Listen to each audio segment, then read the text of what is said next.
Okay, today let's discuss how to solve a quadratic equation using quadratic formula. So, again, the quadratic formula is we have like this.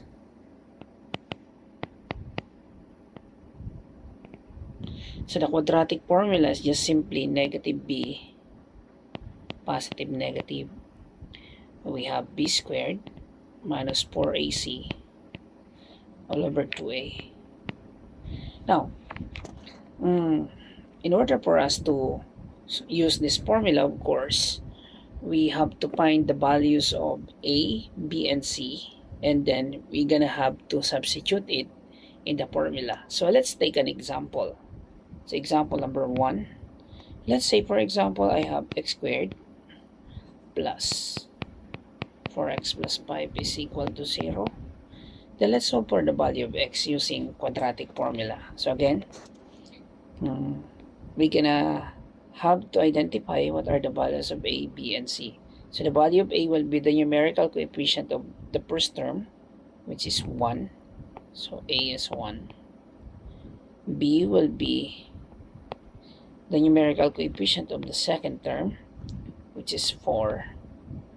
And c will be the constant, which is 5. Now, after that, let's plug that in to the given formula.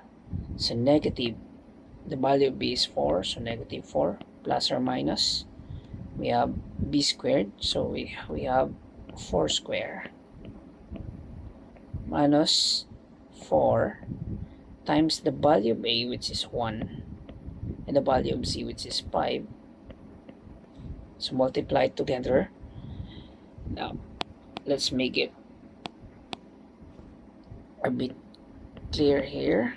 So all over 2a, which is the value of a, which is 1. So 2 times 1, which is eventually will become 2.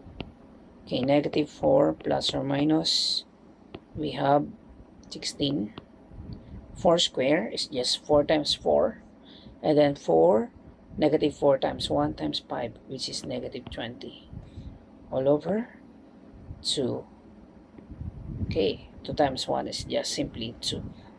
So now let's simplify further. We have negative 4 plus or minus square root of negative 4 over 2. Now, for some, this may be our final answer, but we can still simplify this. So let's try to simplify again.